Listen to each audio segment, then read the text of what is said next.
Hall of Fame broadcaster Marty Brennaman here, and he's the best storyteller in the game, and it's time to sit back, relax, and have some laughs. Welcome to the Mayor's Office, and here's your host, Sean Casey. Yeah, Chich, we got the voice of the Mayor's Office. The actual guy. How much did you pay him for this? How much did you pay the great Marty Brennaman to do these things for you? I couldn't believe it. It's sinful how much money I got paid to do that. If it had not been an exorbitant amount of money, he would have never gotten that open. I love it. Awesome. It's like Marty and Pete. You know, you got to get them to do anything. You're like, hey, Marty, here's 20 grand. Just give me a thing on the Mayor's Office real quick and tell me how it's going, you know? Oh, my gosh. Well, real quick, this Marty Brennaman, I don't even know if we need to intro this guy. Listen, for me playing in Cincinnati, he's in Cooperstown with the Frick Award. He was in the Reds Hall of Fame, the Radio Hall of Fame. He called 3 world championships in 90, 75, and 76 with the Big Red Machine. I mean, we're going to go down the list of everything. But listen, I want to say this guy's one of my dear friends in the game. I was telling him before, I said, Marty, I just want to apologize because I was with you for 8 years. And all the years since then, all these years we've been together, I had no idea how awesome you are and how cool you are and the cool things you did, Marty. I just want to apologize before we get going. You can't offer enough of an apology.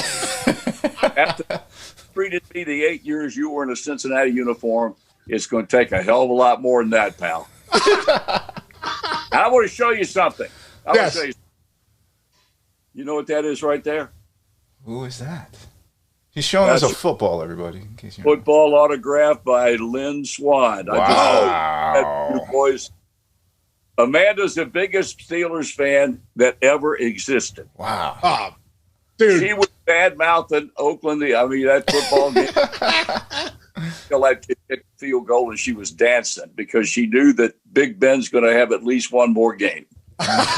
So good. I knew I loved Amanda. First off, she's made, I don't know, like Marty was a little, on edge all the time. He meets Amanda. He's like lightened up so much over the years. Like, and the other thing I was saying before, I said, you look at Marty Brennaman now in 2022 and you go, he's aging backwards. This guy's looks like he's 45. And I think the reason was I was telling Marty, when he first met Amanda, he had the Lord helmet hair. It was like freaking, he'd walk into a room and it gets stuck in the doorway.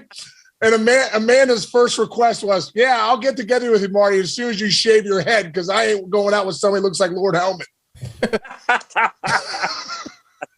You pretty much summed up her feelings on that hair I had.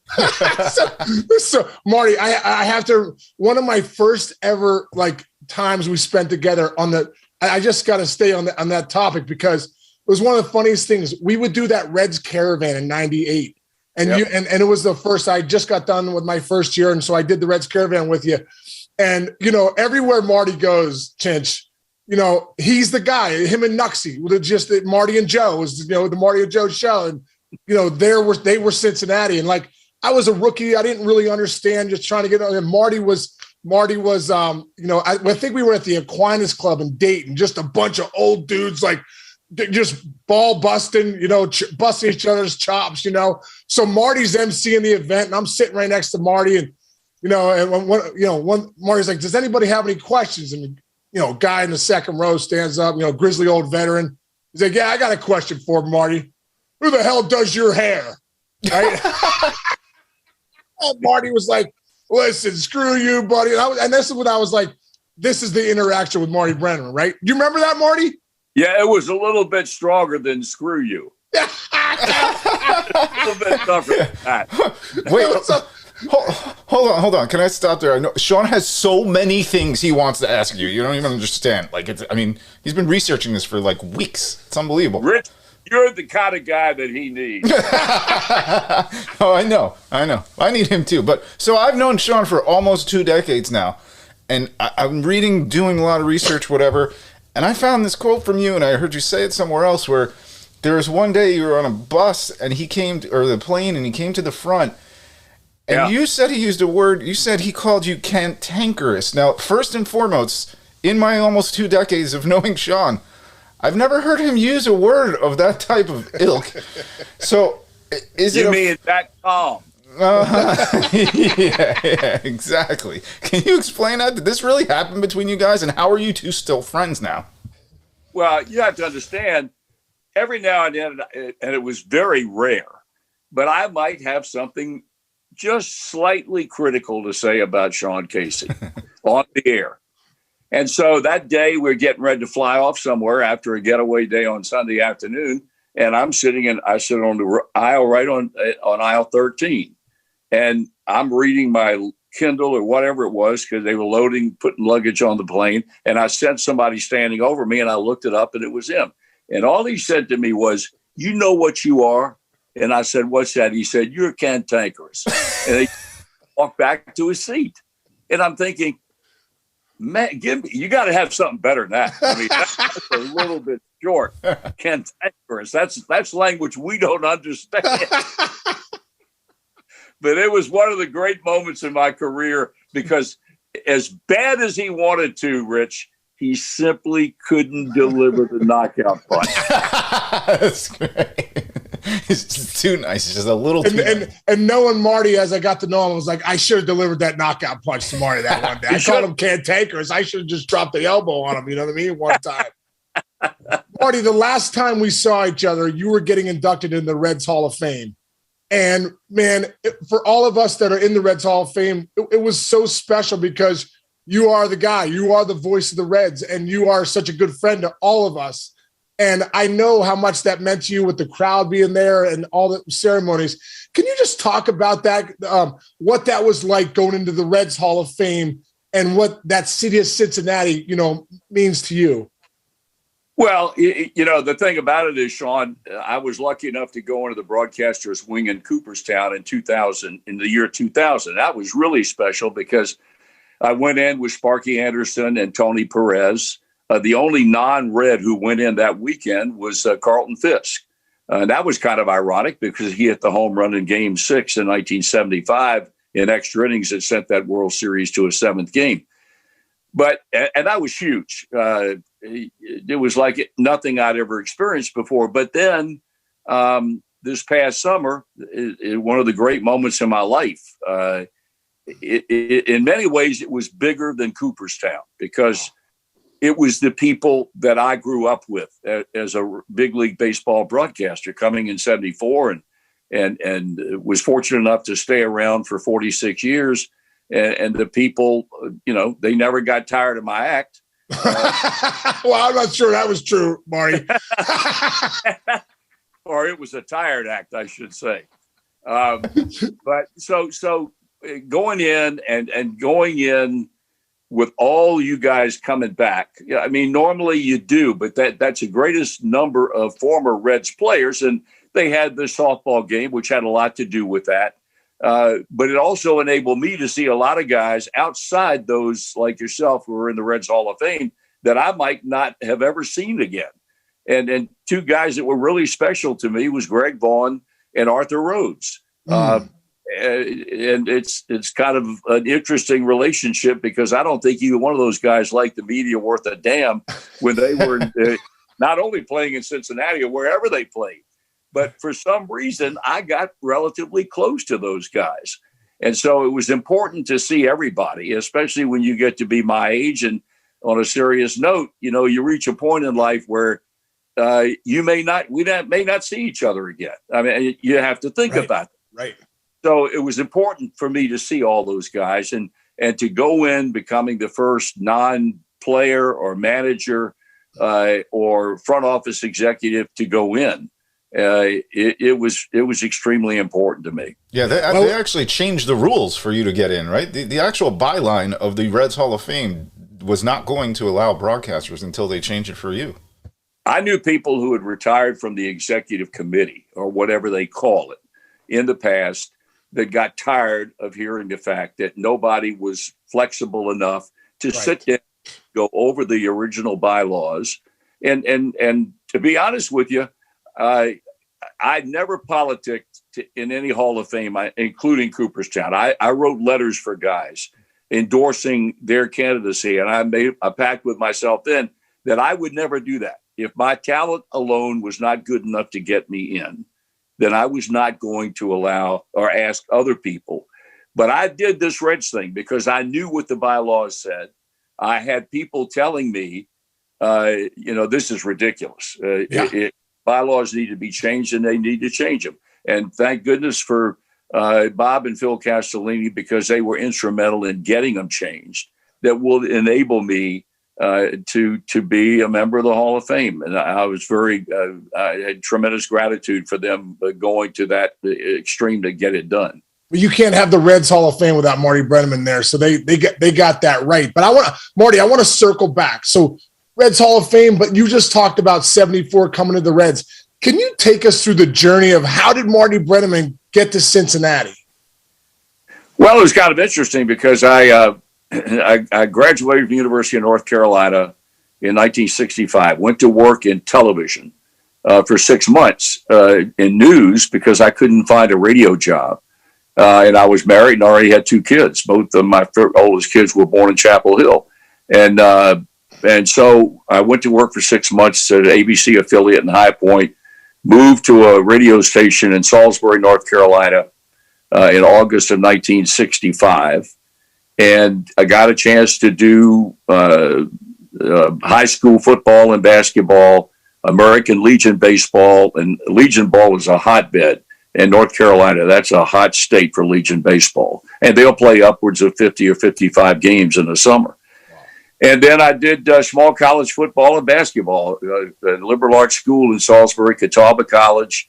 I did their games for 5 years. And from there, I went to Virginia to do the American Basketball Association Virginia Squires with Julius Erving on that team and Charlie Scott and George Gervin. And I did AAA baseball in Norfolk. It was a Mets Farm Club at that time. You traveled in there, how Yep. And then, the job came open. Al Michaels left after 3 years to go to the San Francisco Giants. And the general manager of the Tidewater Club in Norfolk recommended me to Dick Wagner, who was the assistant Reds general manager at the time. And one thing led to another, and I got the job. Yeah, that's how, when the universe says, hey, this guy's got to be in Cincinnati, it was right. I mean, it was right. And so for you, Marty, when you first got there, first off, Al Michaels goes on and you come in to your first game ever, was one of the biggest calls probably of your career, was with Hank Aaron just about to tie Babe Ruth. Can you take us through, I think it was the first half inning of your first broadcast. 4 batters in. Oh my goodness. Can you what was that like? And here's a question for you. Did you plan the call? Like before that game, were you like, okay, if he hits it, I'm going to plan this call? The 3-1 pitch. Swung on, long shot, into deep left field. Rose is back, and that ball is gone. A home run. Henry Aaron has just tied Babe Ruth's home run record of 714 with a clout over the 375 marker in left field. The Braves are piling out of the dugout. The crowd is on its feet in mass here at Riverfront Stadium as Hank Aaron has just hammered a 3-1 pitch from Jack Dillingham over the left field wall, and the Braves are out. One, I never planned the call. I never planned any call, and I was fortunate to have some big moments in Reds history. And I just felt like I wasn't good enough to come up with a clever saying and make it sound like it had not been planned already. And so I didn't give a whole lot of thought to what I was going to say. I was so awed by being at Riverfront with 55,000 people there, and the Vice President of the United States is there to throw out the first ball, and all the hoopla going on around Henry, and the fact that whether or not initially he was going to play, because there was some concern on the part of baseball that the Braves would intentionally hold him out for 3 games until they got back to Fulton County Stadium on a Friday night. And hopefully they see him tie the record and then break the record in front of the Atlanta fans. And the commissioner stepped in and said, no, he's got to play 2 games. Wow. or he got to start 2 games. Mm-hmm. And so, to the Braves' credit, he was out there. I think he may have been taken out late in game 1, but by that time he'd already tied the record. I'll get back to that in a minute. But then the next game, he played. I think they started him and played him for 1 at bat, or maybe 2 at bats, and then got him out of there. And of course, he went home and then broke the record on Friday night against Dodger left-hander Al Downing. But I was awed by all of this. And so, Jack Billingham starts the opening game of the season for the Reds. And Jack and his wife, Jolene, are dear friends of mine and Amanda's. We're very close to them. And I've told Jack a million times, I like to do it in company. I said, I never could figure out. There's 2 people on base. There's 1 out. Darrell Evans has just popped out. He's a home run threat. He fouls out. So now 1 out, 2 on. And I said, did it ever cross your mind when you fell behind 3 balls and 1 that you could throw something else other there besides that weak ass fastball you had? I tell him about it all the time. I said, was there any communication between you and Henry that you told him that, although he didn't need to know it was coming? I said, and so Jack, as I say, he's one of the people that I dearly love in this world. And then I make the call, and we end up going to the commercial break, and Joe says, "What the hell do you do for an encore?" Yes, all downhill after that. That was it. Right to the tank. I said, I don't know. I was truly blessed. And given the fact that it was 4 batters in, I periodically hear it somewhere. And I didn't think it was a bad call, given the fact that I was scared of my own shadow that day. It worked out well. Well, were you nervous before that game? I mean, this is your big break. And were you ever nervous? Did you not have the nerves, or did you have the nerves as a broadcaster? Rich, we did every single spring training game for years. I mean, we did them all. When we were training in Tampa and we'd have to go across the state to Vero Beach to play the Dodgers, we drove over. We played so by the time I got to the opening game of the season, even though it was the first game, and an opening day in Cincinnati is unlike any opening day in baseball, I was really not nervous because I'd already broadcast about 29 spring training games. So by that time, I knew that if there was any kickback at all among fans who missed Al and wish he had not gone, I would have started to hear it. And by that time, I was hearing very little, which I assumed to be okay. And so I don't recollect being nervous at all the first game of the season. Great. And that was the beginning, for you of Marty and Joe. And, I really want to hear what that relationship was like, because I can only imagine that Joe was a calming presence for you when you first started. And you guys were together, 31 years, longest tenure in baseball history. What was it like being with Joe Nux all those years, Marty, especially at the beginning there to all the way until the end? Well, the thing about it is, Case, I was lucky because I had so much support amongst the guys in uniform, the big names in uniform, and also Joe and Sparky. And they individually and collectively. I mean, when you've got Bench and you've got Rose and you've got Morgan and Perez and Concepcion and Griffey and Geronimo and Foster, all these guys, all of them had my back. All of them wanted me to be successful. And I never forgot it, and have owed a debt of gratitude to all those guys all those years, because if any one or more decided that for whatever the reason they weren't going to go out of their way to help me, it could have been tough. But I think people said, you know what? If those guys like him, then he must be okay, and we're going to initially give him the benefit of the doubt. And that's all I wanted. But Joe was, I followed Joe around like a little puppy dog, because he could do the routine in spring training of the regular season with his eyes closed. So I figured wherever Joe went, I would go. And if I did that, I'd be in good shape. And he was great. Words cannot describe in a general sort of way the kind of relationship that we had. And the longer it went, the closer it got. And I learned he was one of maybe the only a couple of people that I know that had zero ego. He had no ego. He could not understand legitimately why people loved him so much. When he had his heart attack years ago, and he was in the heart hospital, and I'd go over and see him. And that was before, cell phones and the internet and any of the social media. And I'd walk into his hospital room, and it would be nothing but flowers, nothing but cards and letters. It was unbelievable.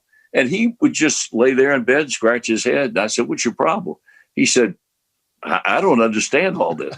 I said, "Well, then you're a damn fool if you don't understand it." I said, "Everybody on earth who knows you loves you." Yeah.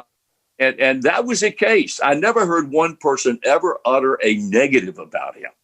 And so for me to be thrown in with him, right, with my behind the ears still wet in the big leagues, and with a team as powerful as that one was when I came in, I couldn't have gone anywhere else in terms of the likeness of a city, all the opportunities I had to leave here during the course of my career. And every time I had to make a decision, it was always, no, I'm going to stay in Cincinnati. And Joe was a large reason for that.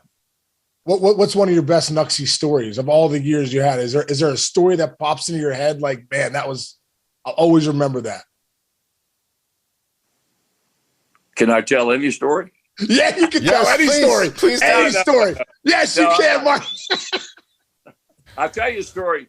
And I used to hear, I'd hear from people periodically. And as Joe and I got to know each other well, then he would admit to the fact that the biggest single thing that held him back from getting to where he once was, and that was really good in a solid rotation and a contributor of a major scale, was when he was able to combat his temper. He had a terrible temper, and he'd lose sight of what he was trying to do on the mound, and he would go straight to hell. I mean, and once he figured it out, and once he got calmed down, and you can go back and look at his career, he ran off a series of very, very good seasons. But there was a night at Riverfront where he was going downstairs. He used to do the Star of the Game show. Oh, yeah. And, if the Reds were at home and they were up by 4 or 5 runs, he'd leave early because he figured that then if he had to come back, then it was no big deal to go up the elevator and come to the radio. So he leaves in the top of the 9th inning to get ready to do the show. And Ted Kluszewski was the Reds hitting coach at that time. And his wife, Eleanor, God bless her, she's still alive today and very active. But, Klu was this mountain of a man, and Eleanor was about 4'8". She was so short. And she was in the elevator when Joe got on the elevator on the 5th floor, which was where the press level was at Riverfront. And she and Joe were the only 2 people on the elevator besides the elevator operator, a little older man. And the elevator stops at the 2nd floor, which was 1 level below the clubhouse level. And the door opens, and these 3 young guys start in the elevator. And the elevator operator doesn't recognize them. So he said, can I see some identification? And one of the, I guess, the spokesman for the group was kind of aggressive. And he said, well, we don't have any identification. He said, well, if you don't have any club identification, you're not allowed to ride the elevator. And so the conversation continues to go back and forth. The guy says, I'm Paul Brown's son. And the elevator operator, still trying to maintain some level of composure, said, well, that's fine, but if you don't have any identification, you can't get in. Well, finally, Joe's standing there with his briefcase in one hand and his scorebook in the other.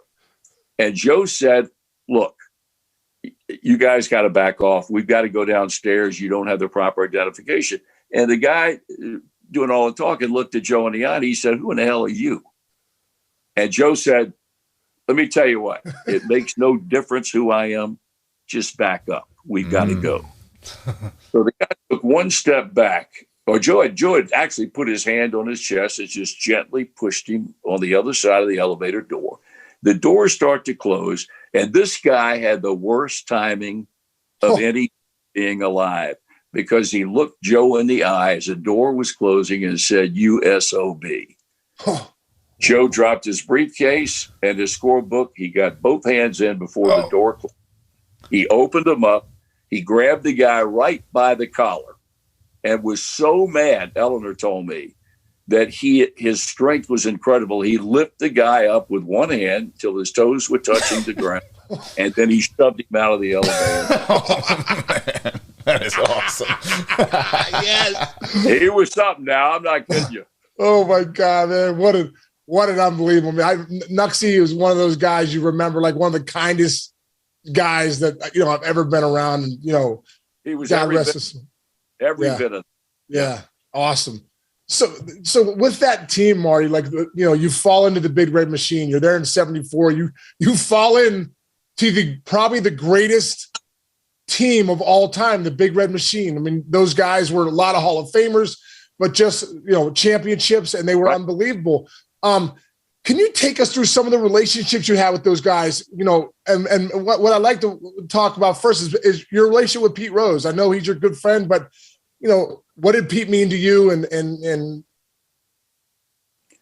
well, the two best friends I had were Pete and Joe Morgan. Yeah. And tragically, Joe passed away a year ago in November. We were really, really close, and I still talk to Pete today. And something happens in baseball, he'll call me, or I'll pick up the phone and call him. So we were close then, and Joe and I are still close today.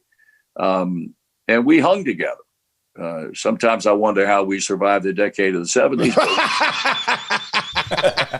And, tonight now, all I look forward to is laying my head down and going to sleep. And back then, I thought that was way overrated. Sleep was way. No wonder you're looking better. No wonder you're looking better now. But those guys as a team was so easy to get along with. I mean, there was not one guy on that club, from the number one player to the 25th player, whoever that might have been, that was tough to deal with. Wow. And I was fortunate, because I've been around clubs that were really good ball clubs, and there was one or more guys on that club that were egomaniacs, and they could be very difficult to get along with. There was not one single player on that club. I know Al was blessed when he was here before me, and the fact that I came in fresh, and in years 2 and 3, they win the World Series back to back. And so I was fortunate, and Joe was too, because they would cooperate with you. They would do whatever that they wanted you to do. And you had guys that would stick the needle in you. Concepcion I will admit that early on, he kind of intimidated me a little bit, because I'd walk into the clubhouse after a night game the next day, and his locker was way down at the other end from the door that led into the clubhouse at Riverfront. And I'd walk in, the first voice I'd hear, "I hear what you say about me last night. You a lot. That what you said was wrong." And what the hell are you talking about? I know what you said. My wife told me what you said, and I don't like it. And early I'd get a little bit excited about it. After a while, I'd walk in there and he started. I said, "Davey, go to hell. I don't want to talk." And now today, he's one of my dear friends. And I think one gross injustice is the fact that he's not in the Baseball Hall of Fame. I agree. It's hard for me to understand. Granted, Ozzie Smith that came after Davey, or they overlapped to some extent, but Davey redefined the way the position of shortstop was played when you had the abundance of AstroTurf that they had. He invented the one bounce throw, and rarely did he ever make it too long where it would handicap a first baseman and trying to come up with it, or a long hop that would eliminate the chance of getting the out at first base. The guy was amazing, and also one of the top 2 or 3 clutch hitters I ever saw. So I have a problem with that. In Pete's case, I feel today, just like I have for a lot of years, that he should be in the Hall. And I think it's hypocritical to the Hall of Fame not to have him in, because you can hardly turn around without seeing some mention of something that he did that enhanced the beauty and the romance of the game of baseball. Yet they won't let him in. And I just think there's something wrong with that. And the irony that he was banished because of betting on games, and he did it. I mean, at the same time, baseball, just like all the other major sports now, has jumped in bed, hook, line, and sinker with the gambling. Yep, big time. It's too much of a touch of irony that I like to deal with. I don't understand it. But then, the people like at Betch, of course, the greatest player in the history of baseball at a given position.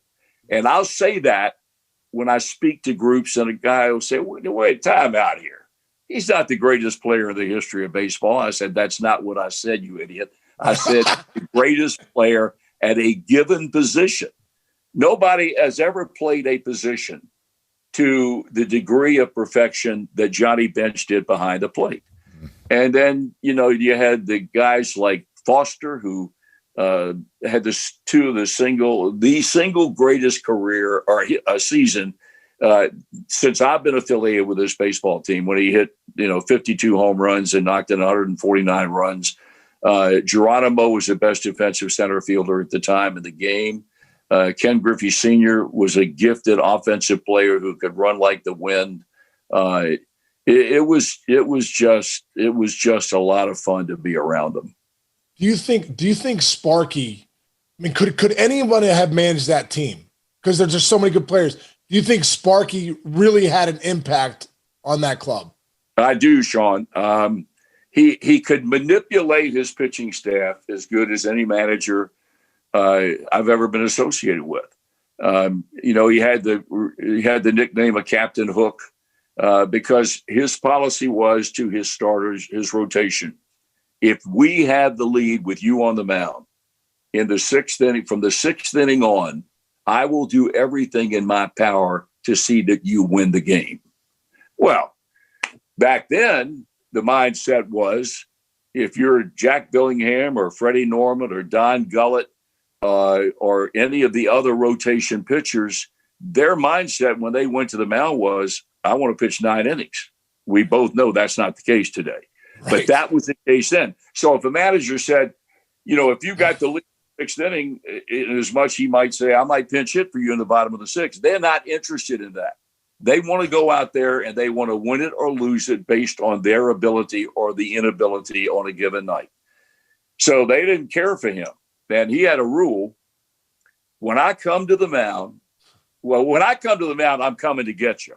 When Larry Shepard, the pitching coach, goes out there, you got a reprieve, because he's going to come out and try to get you settled down. Then when I come, and the rule that he had was, when I get to the mound, do not open your mouth. I'm not interested in anything you've got to say. You can't talk me out of leaving you in the game. You're coming out, so keep your mouth shut. And when I stick my hand out there, you put the ball in my hand. Again, you don't say a word. You wait till a relief pitcher gets there, and then you go. They did not care for that. I love it. Freddie Norman was about my height. He was about 5'8", 5'8.5", a bulldog. I mean, as great a competitor as God ever put in a baseball uniform. He threw a screwball. That was his out pitch. And when he saw Sparky coming, it ruined his day. And he'd stand there, he'd see him coming out of the dugout. Freddie would, ball in hand, walk out to second base. He was the only pitcher that Sparky would allow to do that. If any of the rest of them did that, they'd be in deep trouble. Freddie would turn around, he'd walk back, he'd put the ball in Sparky's hand, never even look at him. But aside from that, we had some pretty good egos on that team. When you think? Pros, you know what I mean? Oh, big time. And I think there were times when Sparky had to walk a bit of a tightrope to keep everybody happy. But he was able to do that. He had a bullpen that was interchangeable parts with Clay Carroll and Pedro Borbon and Raleigh Eastwick and Will McInerney. He could use one to close one night. He could use the same guy to pitch 2 innings the next night and somebody else close. He just knew how to manipulate his pitching staff to the nth degree and keep everybody happy. And even if they weren't happy, the players involved had enough moxie about the importance of playing together that once they went across that line to play that night, I might hate you, but I'm going to go out there and I'm going to play with you and for you, knowing you're going to do the same for me to try and enhance our chances of winning. So they never let personal issues ever cross that line into the field of play. And Sparky had a great deal to do with every bit of that. Wow. I love that because, Leland pops into my head. When I played for Leland in Detroit, it was that, like, you were a little scared. He was like, okay, this guy likes me, but I'm scared to death too. Like if I say the wrong thing. And one thing Leland loved to do, he loved to jump. Like if a Pudge Rodriguez got out of hand, he would jump those guys. And you go back to the when he jumped Bonds in the 90s. Oh yeah. And but Sparky's, because like you said, there were so many egos on that, or just great players, but big egos on that Big Red Machine. Sparky seems like that kind of guy that could keep, that together. Now, Marty, you were talking about back then, Billingham, these guys, Donnie Gullett, they're trying to go 9 innings. They're Sparky's trying to get them to win, keep them out there. The game has changed so much in that aspect. I mean, you can't even go around the third time around a lineup now. Guys are coming out in the 5th and 6th inning. The state of the game today, because you just got done a few years ago and you've really seen the game change. What is your opinion on the state of the game today?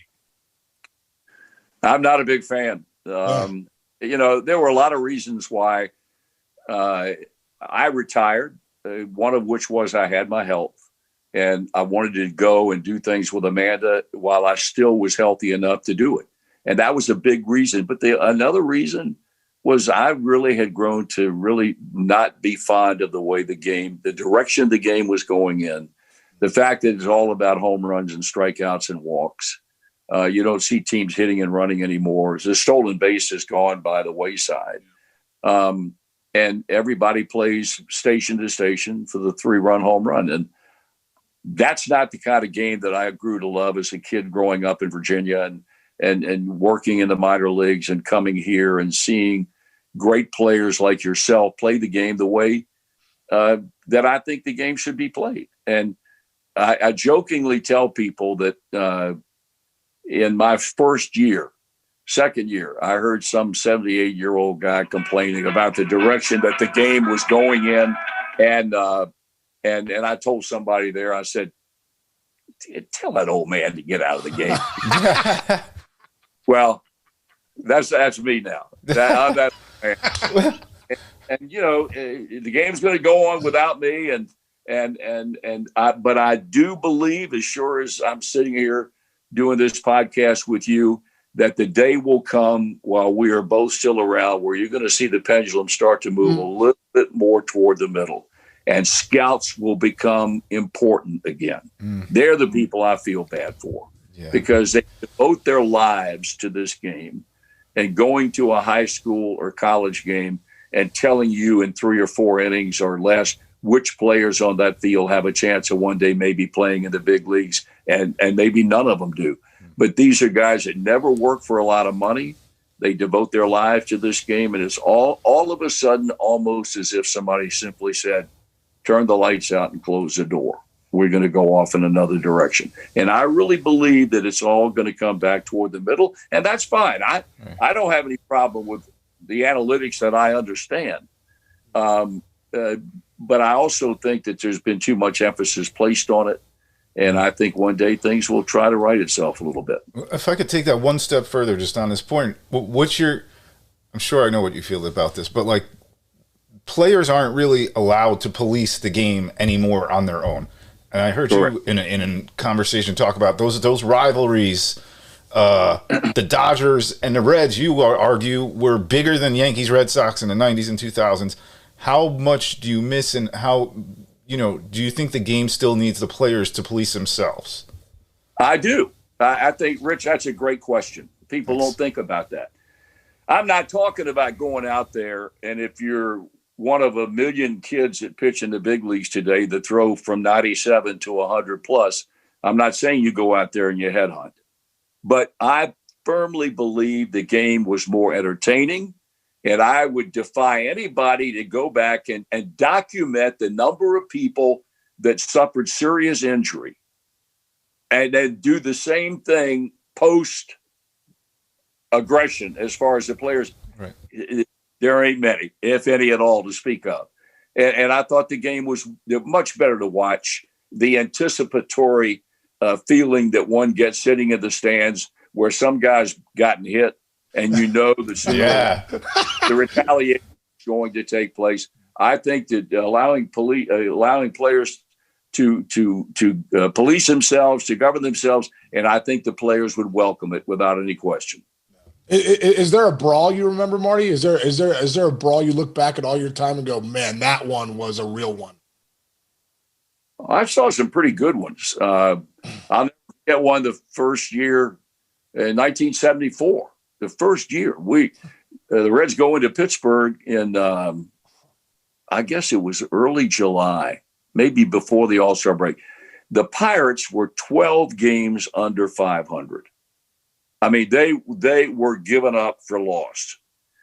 And the Reds go in there for a 5-game. No, they were 9 games under, going into a 5-game series. We had been rained out a number of times early in the year, so now they got to go in. They play Thursday night, doubleheader Friday, and then play Saturday and Sunday. And the Reds win the first 4 games of the series to put them 13 games under 500. This is my first year. So Bruce Keeson starts it was a doubleheader, it was on Sunday, and Keeson starts the second game. Well, he's throwing at people right and left. And no warnings, right? No warnings back then. No warnings. Nothing. You know, the old move was that a catcher could flip it when he flipped that finger back. That was the deal. Yes. Yeah, somebody's going down. So one of our guys, the Reds hit a Pirate player, and all of a sudden, now the meeting at the mound takes place. And the Reds had an outfielder named Andy Costco. He was playing left field that day in the second game of the doubleheader. And he comes in, Ed Kirkpatrick, big, burly, tough guy with the Pirates. They're all around the mound. And Sparky, Ed Kirkpatrick, steps on Sparky's foot. And Sparky goes down. Sparky had not hit the dirt good yet. And Andy Costco hit Ed Kirkpatrick 3 times. 3 times. 3 times. It was on. I mean, it was unbelievable. It was. That's the first time I was thrilled out of my mind. Pedro Borbon, the Pirates had called a pitcher up from their AAA club, the Charleston Charlies, in the International League back then. And he had joined the club that day. I think his last name was Patterson, pitching out of the bullpen. He came racing in with all the relief pitchers, and the Reds bullpen converged on them. And Pedro Borbon got this guy around the neck and took his hat off and bit the bill of the hat off. So this kid was indoctrinated into Major League Baseball in a rough way. But every now and then, as you well know, Sean, baseball fights are normally just yelling and jawing at each other. Yeah. And maybe pushing. Rarely do you see anything that's really serious out there. Is it hard to call a brawl? I'm sorry, just real quick from a broadcasting standpoint.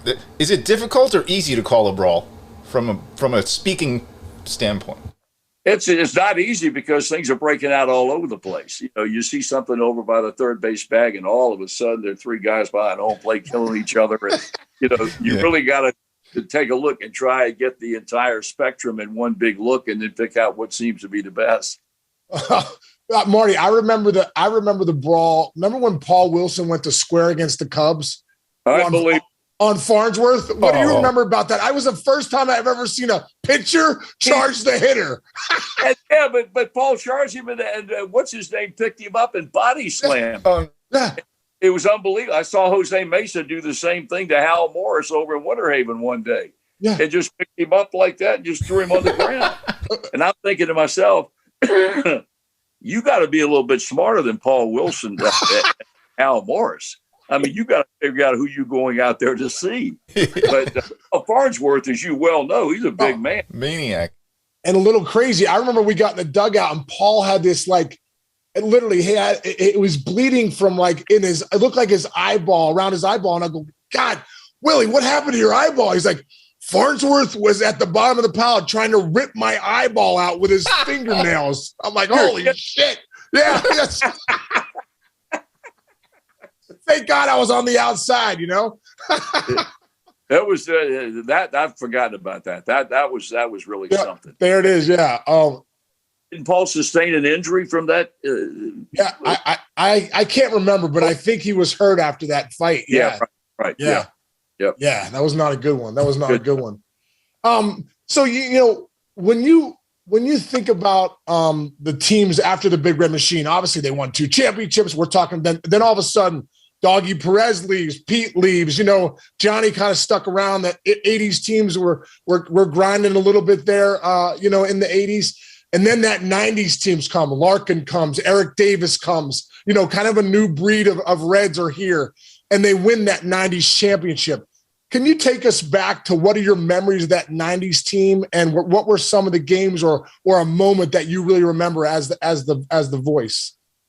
Well, the 90 team, they weren't picked to win anything by anybody.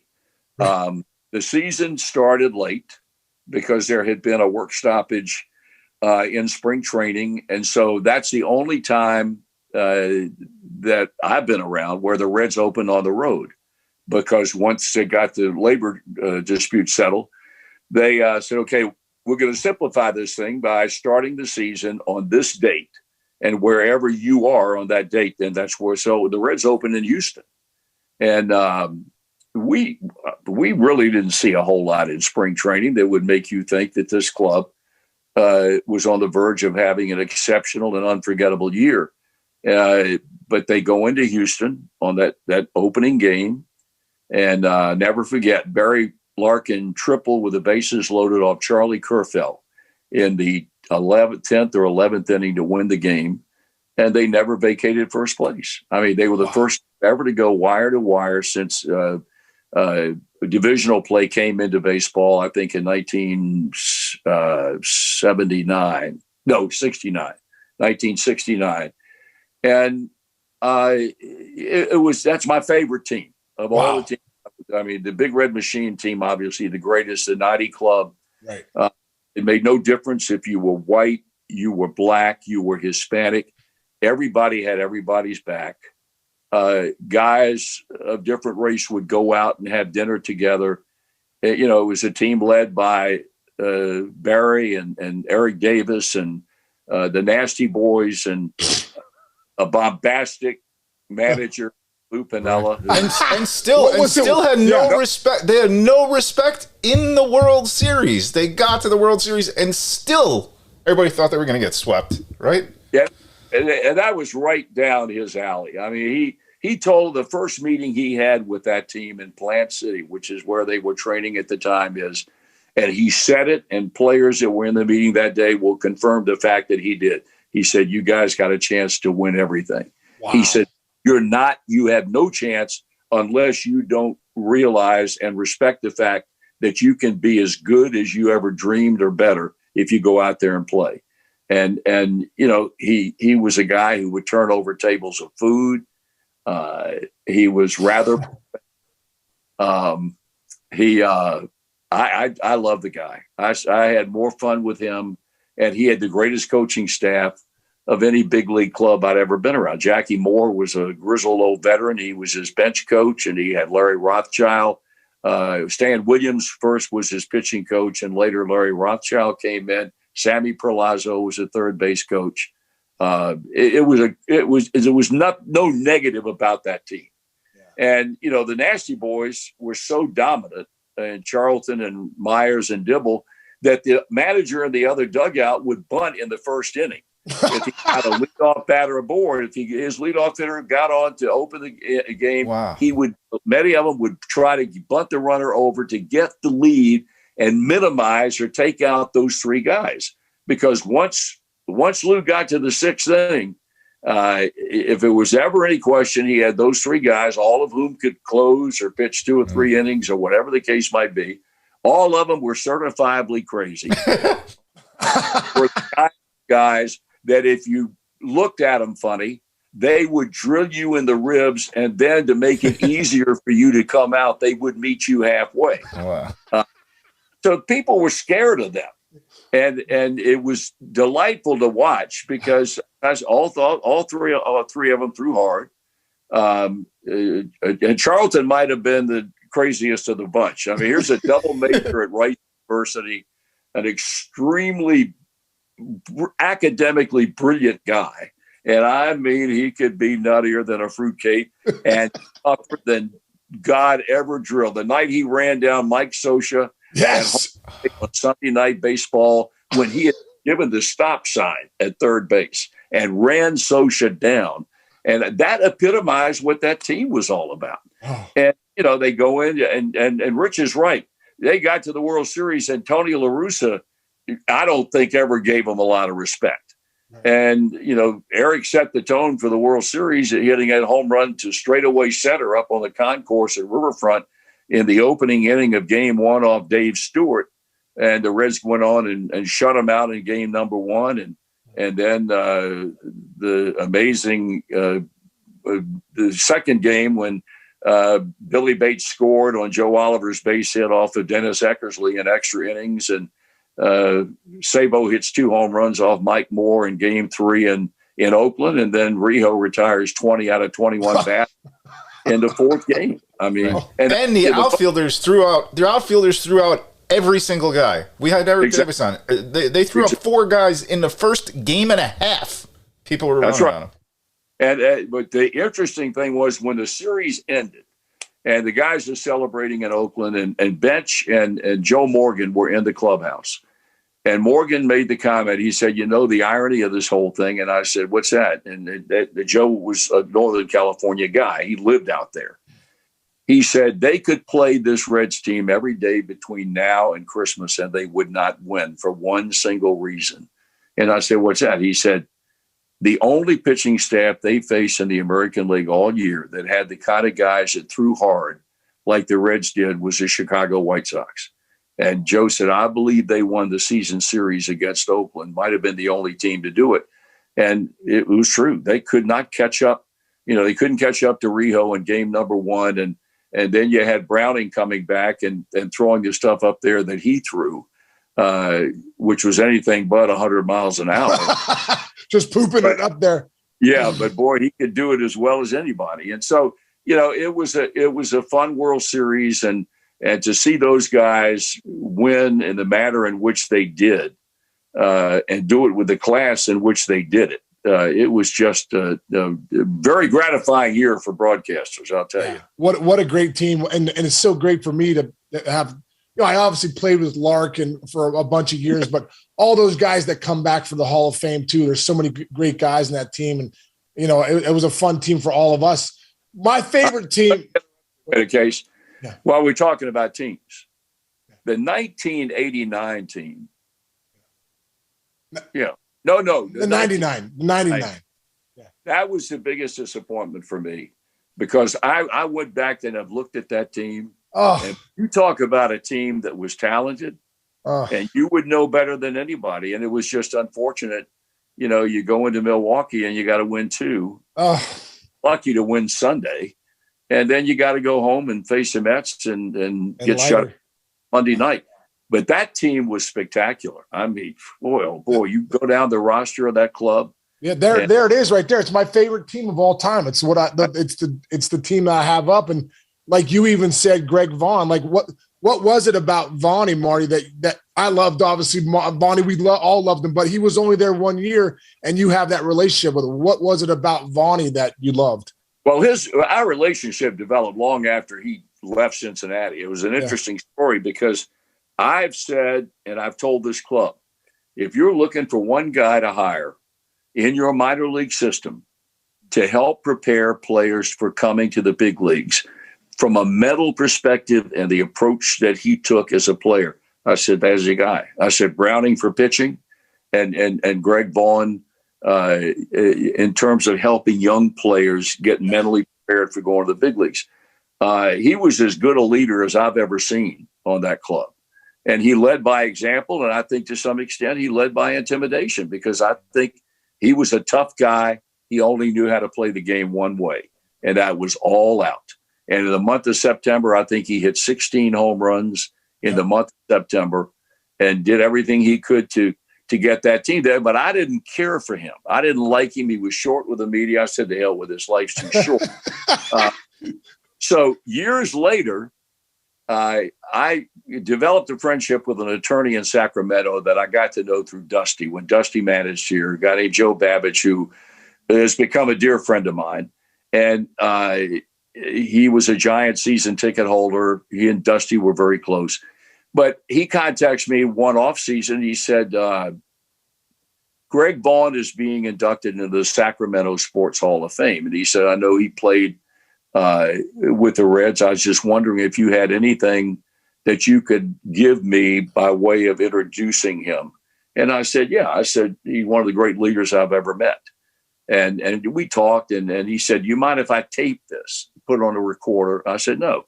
So I hear from him 3 days after the banquet when Greg was inducted, and he said, Greg would like to get in touch with you. And I said, for what? He said, he was very touched by what you said about him. Wow. And he calls, and we're renewing old acquaintances. And he said, I never knew you felt the way you felt about me. And I said, because we never talked. And he said, well, why didn't we? I said, well, I didn't really like you a whole lot. I said, I just felt like you were short with the media all the time, and you didn't want to be bothered. And I've often felt like life's too short to hang around a bunch of jerks. And I said, so we never talked. Well, from that day forward, we got to be good friends. And he's the sweetest guy in the world. He's benevolent. He's heavily involved in charities back in Northern California. And so we developed that relationship in the aftermath of him playing on that outstanding team that you were a part of in Cincinnati. And I'll believe it till the day I die. If something could have changed, that you guys would have gotten into the postseason. Yes. It would have been interesting. I'm not kidding you. It would have been. I feel the same way. It's so funny. 23 years later, I still, there's not a week that goes by I don't think about that team, and I don't think about. I talked to Aaron Boone yesterday, and we were reminiscing again about the '99 team. And I think all of us, winning 96 games and having to go to that 163 and lose. And I think we're all, man, what could that team have been had we gotten in? It was a lot. It was a lot. You guys had everything. I mean, you had a good bullpen, you had good rotation, you could really hit, and you guys, all of you approached the game the right way. Everybody played hard. Yeah. And they all loved each other. We have had on Danny Graves, every single. You guys, I have not seen too many teams after it's all over of a group of guys who loved each other that much. There's a lot of bullshit with, we all loved each other. I have not encountered in my 20 years in baseball a team that was as close as what Sean's team was that year. Yeah. Well, I could go back and talking about friendships and such as that, and Pete and Joe and myself, but I can go back and look at that team. And I can tell you all the guys on that club that I really liked, and guys that I still, in varying degrees of periods of communication, I still stay in touch with. Sean, of course, is one of those guys. Danny Graves is one of my all-time favorite people on earth. Best. I think the guy's sensational, and he was a mainstay in that bullpen. But all the rest of the guys. Vaughn and Eddie Taubensee and one of my all-time favorite players was a guy that was here 1 year, and every time that I would see him after that, and all the ensuing years that he played, I'd go out of my way to say hello to him, and that was Mike Cameron. Oh yeah, he was the glue of that. Mike Cameron. Yeah, Yeah, he was the glue of that team. I mean, I think that we forgot about him. He was like, what an unbelievable clubhouse presence Cam was. The rapper DMX, that's all we listened to in '99. I'm like, every time I hear it now, I'm like, I love that song. I love that music. So, but Mike Cameron, what a special teammate he was too. I mean, that whole, there were so many just wonderful guys, man. But Marty, when you go back and look at your career, you've had, I look back at your life and I go, man, Marty must look at his life right now coming up on 80 and go, what a special life that I had. Of all the moments that you had being in the booth, are there a few calls that you had that stick out and you go, man, I'm so glad I was the guy in the booth for that one? Well, Amanda, the other day, I want people to understand this now. I'm telling this story because I could rattle her chain for a living, because sometimes it's not even fun. but I don't know what something came up about. I know. I was looking at something on Twitter or TikTok, and it was bad play-by-play calls, and I was telling her what it was, and they were playing some calls that really were not good. She said, "How many of those did you have?" I said, "I never had one." I said, "I don't have to be concerned about bad calls because I never had one." And she said, "Oh, you really didn't, you jerk." I started laughing. My favorite calls, maybe number one or number two. My two favorite, Jay Bruce's home run, 2010, off of Tim Burdick and the Astros at Great American Ballpark in the bottom of the ninth, that sent them into the postseason. And Junior's 500th home run. Yeah. He hit it on Father's Day in St. Louis. That was awesome. Hit it off Matt Morris, and his dad was there and family members were there. And I really liked that call. And the obvious calls, Browning's perfect game and Seaver's only no-hitter. And I was as happy for Tom as I think Tom was for himself, because I just felt like, here's a guy that's a lead pipe first ballot Hall of Famer. It would be a crime for him to go into the Hall of Fame with the stuff he took to the mound every 5 days and never having pitched a no-hitter. And he'd already pitched 5 one-hitters. Wow. And I think 3 of those 5 he lost in the 9th inning. Oh. And then that was important. Pete's record-breaking hit. Just a lot of different things that I was fortunate enough to Aaron's home run that I was fortunate enough to be around. Even money. If the career was the same and all the accolades are the same, more fun doing radio or TV? Radio, hands down. Radio is so much fun. It's just. Well, one of the nicest things I like about radio is I can wear jeans to the ballpark. I figure that. Yeah, I watch people like Casey on TV doing it, and I want to pick up the phone and I want to say to him simply, "Do you make love in a coat and tie?" I mean, what's the deal with you? I mean, good God. But I yes, I do, Marty. Yes.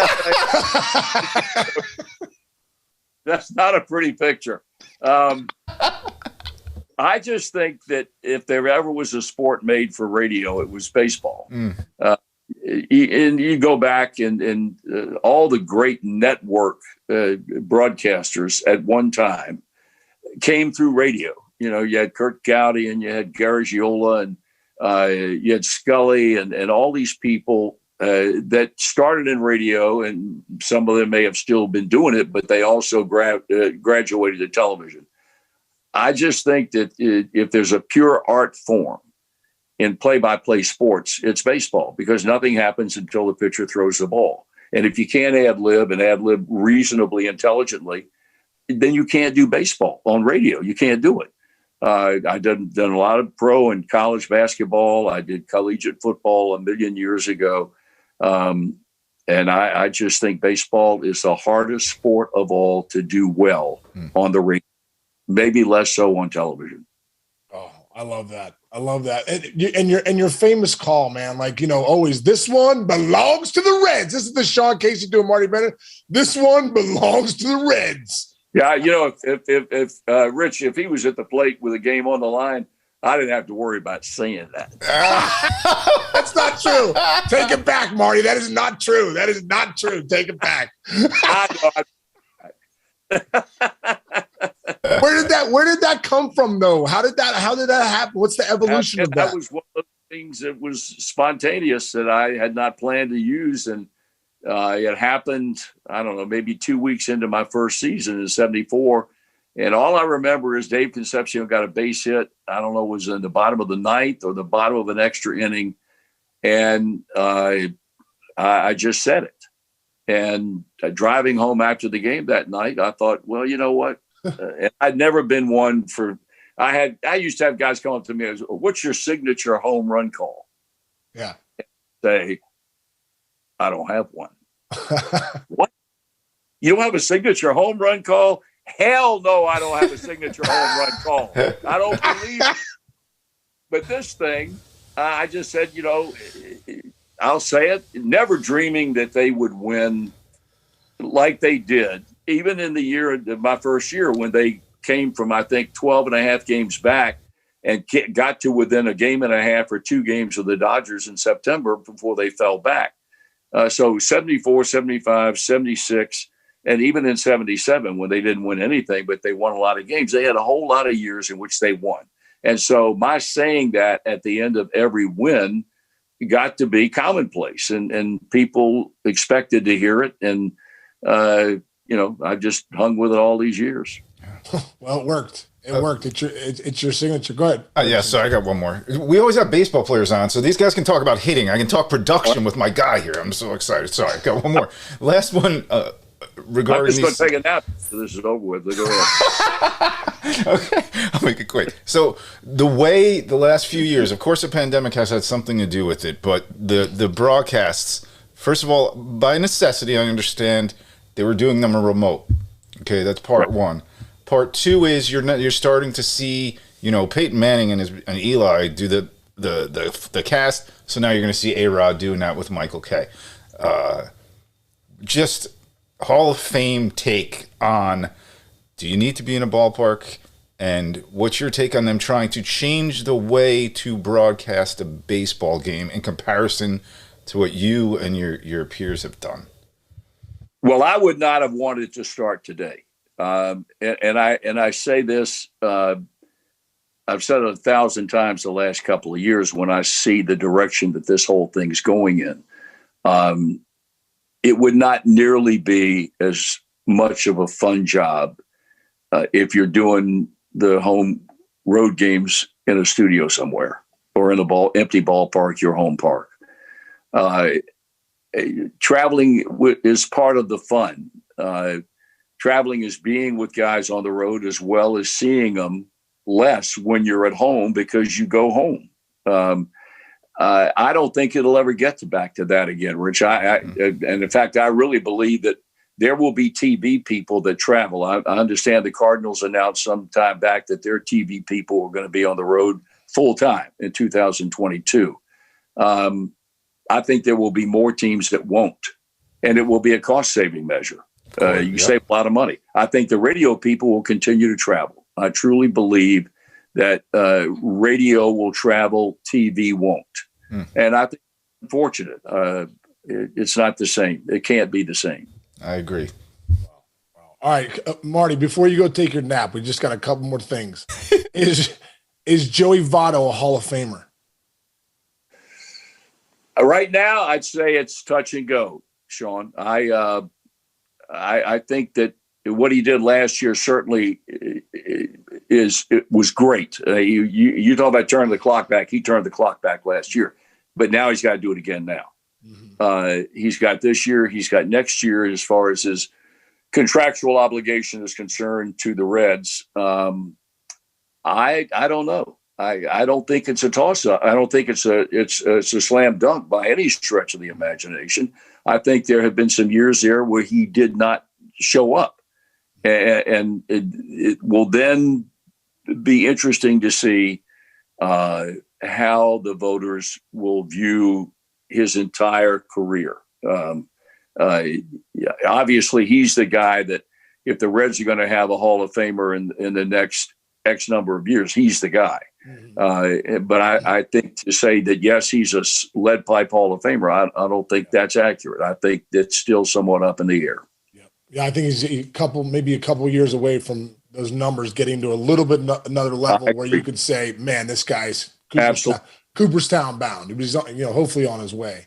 Yeah. All right, the last thing we do, Marty, 9 and 90. Chint, you go ahead. We're going to do a few quick questions. I'll answer first, and then you answer, Marty. It's a lot of fun. And then, bam, you're going to head out for a nice little nap for the rest of your day, brother. There you go. Hall of Fame baseball broadcaster Marty Brennaman here. It's time for 9 in 90, the most ridiculous segment in all of sports. First of all, it's one of the great honors in my career to talk to you right now. You're one of the people Thanks, that Rich. Made me want to get into Quit swinging from his nuts, Rich. Hang on a second. Let's go. All right. That's classy. Good. Perfect. All right. First one. This is how we go. Sean's going to answer this, and then you just pick up with the same question, same answer. All right. Sean, you have to take one of these classes once a week for an entire year. Which do you choose? Chemistry, ballet, or cooking? Oh, cooking, 100%. I'm a great cook already. All right. You want to know what I do or him? You. No, you. Everybody. I'd probably take ballet. Are you really, Marty? I mean, what's going to improve my flexibility? It's a lot of things it's going to do for me. See, that's what you wanted to say. But Okay, good. I'm going to name 3 famous Martys. Tell me which one is the most underrated. Marty McFly, Marty Schottenheimer, or Marty Short? Martin Short. Most Sean. underrated of that group, I'd have to say I like Martin Short. Martin Short doesn't get the credit he deserves for the actor that he is. you know what? I could not disagree. I couldn't agree with you more. I agree. I watched Martin Short with Steve Martin. That new show is amazing. Have you watched it? The Murders in the Building. Yeah. Oh, so great. It was unbelievable. And Marty Short is such a talented guy. And every time I see him, he didn't even have to open his mouth, and I start laughing. I'm the same way. I said that to my wife. When he walks into the room on that show, I'm like, I just laugh at everything else. All right, we're on the same page here. John, and Rich, it's got to be Martin Short without any question. Okay, great. All right, this is a tough one, Sean. Would you rather lose the ability to lie or believe in everything you're told? You have to take one of these. Oh, that's a weird question, Chinch. I'd rather believe everything I'm told and just go with it and see where the hell it takes me. Okay. You know, I'm confronted by lying clowns every day. I'd probably have to go. I'd have to be a little bit cynical and go with the other answer. Okay. A little less deep of a question here. Italian restaurant or burger joint, Sean? Oh, I'm definitely like a good Italian restaurant. I agree 100% with that. It's got to be a good Italian restaurant. Exactly. And it is. They're a whole lot better than that. There really isn't. Beautiful. Okay, only a few more here. Choose one method of transportation for the next 12 months, Sean. A skateboard or a donkey? I have to go with the donkey because if I'm on a skateboard, it's definitely I'll be seeing Kremchek all the time for like shoulder injuries or freaking blown out knees on a skateboard. Okay, Marty. Yeah, the burro. I jump on the burro all day long. Right? I mean, I'd be an ICU waiting to happen by skateboard. So the donkey would have to suffice, no question. Okay, all right, a couple more. You can never use one of these ever again, Sean. Air conditioning, deodorant, or toothpaste.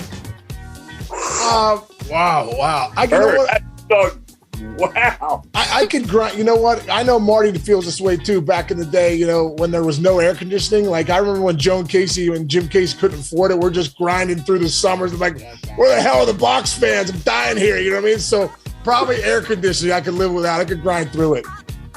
Well, that's not a tough answer for him because he's been without deodorant for his entire life.